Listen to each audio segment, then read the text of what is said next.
Hello future pharmacist, आप सभी का एक बार फिर से स्वागत है हमारे पीडी फार्मेसी यूट्यूब चैनल में।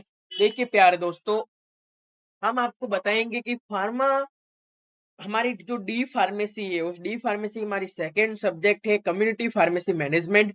तो उस सब्जेक्ट के बारे में बताएंगे कि आपको कौन कौन सी मिस्टेक एग्जाम में नहीं करनी है जिससे आपके नंबर कटे। ठीक है, तो आपको ध्यान रखना है। सबसे पहले अपने पास पेपर आएगा तो हमें किस किस बात की हमें जानकारी होनी चाहिए, तो सबसे पहले वो बातचीत करेंगे। फिर उसके बाद हम देखेंगे कि कौन सी क्वेश्चन को किस टाइप लिखना है ताकि आपके नंबर एक भी नंबर ना कटे। और काफी स्टूडेंट ऐसी मिस्टेक करते रहते हैं, तो आप ऐसी मिस्टेक ना करें। ठीक है, देखिए सबसे पहले हम देखेंगे, यहाँ पे लिखा है पार्ट सेकंड आ गया। ठीक है, फिर डी फार्म में न्यू स्कीम है, एग्जामिनेशन नवंबर 2025 का है। ठीक है, नवंबर 2025 का है। ये पेपर 80 मार्क्स का होने वाला है। ठीक है, और ये 3 घंटे आपको मिलते हैं। आपको सबसे पहले नियमानुसार ये जो टिप्पणी की गई है इसका तो आपको पता ही होगा। ठीक है, देखिए जैसे कि पहला पार्ट फर्स्ट है। पार्ट फर्स्ट देखो, मैं आपको कितनी बार बोल रहा हूँ प्यारे दोस्तों कि आपके पहले चैप्टर को हल्के में मत लीजिए। पहले चैप्टर में 5 या फिर 3 नंबर का क्वेश्चन फिक्स है। जैसे कि ये देखियो, कम्युनिटी का पूछ लिया और इससे रेस्पॉन्सिबिलिटी कम्युनिटी फार्मेसिस्ट पूछ लिया।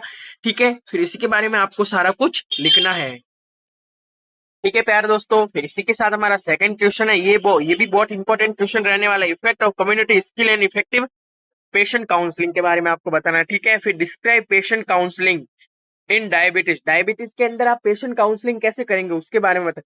हम हमारे चैनल पे सभी इंपॉर्टेंट क्वेश्चन के बारे में हम आपको बताएंगे। इसके लिए आप हमारे चैनल को लाइक से सब्सक्राइब कीजिए। सबसे बढ़िया तो आपको टिप्स और ट्रिक देने वाले हैं हम। ठीक है, फिर आपको ओवरी एसोसिएशन ऑफ इंडिया के बारे में बताना है। फिर डिस्क्राइब मेथड ऑफ क्वांटिफिकेशन के बारे में बताना है। ठीक है, फिर अपने हाइपरटेंशन में पेशेंट की काउंसलिंग कैसे करेंगे। ये देखो 2 क्वेश्चन आ चुके पेशेंट काउंसलिंग से।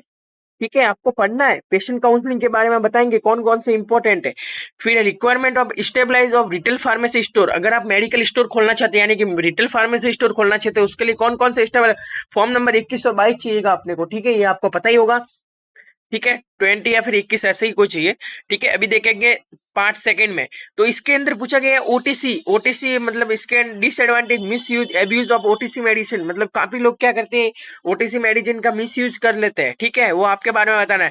फिर discuss of dispensing label. Dispensing label कैसे करेंगे, अगर आपको किसी को ड्रग्स दे रहे हो, किसी को मेडिसिन दे रहे हो, तो उसकी डिस्पेंसिंग कैसे करेंगे उसके बारे में बताना है।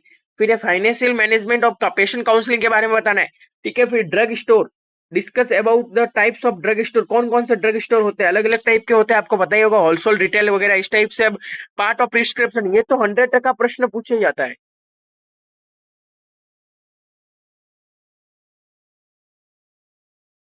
ठीक है, तो फिर इसके अंदर हमें कौन कौन से ड्रग टाइप के स्टोरेज होते हैं उसके बारे में बताना है। ठीक है, फिर प्रिस्क्रिप्शन हैंडलिंग, ये भी बहुत इंपॉर्टेंट क्वेश्चन है। फिर एक्सप्लेन द हेल्थ स्क्रीनिंग के बारे में आपको बताना है। फिर फार्मासिस्ट मेडिकल अधेरेंस क्या क्या होता है उसके बारे में बताना है। ठीक है, इसी के साथ आगे बढ़ेंगे। तो अभी ये 9 क्वेश्चन में आपको पूछा गया है एमोनोमिक मेथड ऑफ कोडिंग के बारे में बताना है। ठीक है, फिर आप इसी के ओटीसी ड्रग कौन कौन सी होती है उसके बारे में बताना है। फिर verbal and non verbal communication के बारे में। फिर काउंसलिंग स्टेप ऑफ ट्यूबरक्लोसिस। देखो काउंसलिंग से बहुत सारे क्वेश्चन आ रहे हैं, ट्यूबरक्लोसिस। ठीक है, उसके बारे में बताना है। ठीक है, फिर पीआईएल क्या क्या होता है उसके बारे में बताना है। सीओपीडी के क्या क्या होती है उसके टर्म के बारे में बताना है। ठीक है, फिर बीएमआई क्या क्या होता है उसके बारे में बताना है। ठीक है, पैकेजिंग पेशेंट इंसर्ट क्या क्या होते हैं, पीपीआई क्या होते हैं उसके बारे में बताना है। ठीक है, फिर explain of health screen device कौन कौन से होते हैं। फिर डिजिटल डिजिटल हेल्थ। फिर 11 है, आपको 1 सेंटेंस के अंदर इसका आंसर देना, जो कि हमारे पार्ट थर्ड है। पार्ट थर्ड में ये आपको याद रखना है, पेशेंट काउंसलिंग का एम क्या क्या होता है उसके बारे में बताना। ठीक है, फिर एड्स के बारे में आ रहा है। फिर ओटीसी ड्रग, फिर ब्लड शुगर कितना होता है, फिर आपको मेडिकल अधेरेंस क्या होता है, फिर शेल्फ केयर इन डायरिया के अंदर क्या क्या होंगे, फिर आपको टर्म ऑफ कॉडिफिकेशन क्या क्या होता है, फिर ओटीसी ड्रग क्या होती है, ओटीसी की फुल फॉर्म आप कमेंट करके बताइए। ठीक है, फिर 2 मीन्स ऑफ ऑनलाइन फार्मेसी क्या होती है, फिर नॉन अधेरेंस क्या होते हैं, फिर अस्थमा, और उसके बारे में आपको बताया। ठीक है प्यार दोस्तों, हमने देख लिया है। ठीक है, तो ये राजस्थान का पेपर है, डी फार्मेसी सेकेंड ईयर का।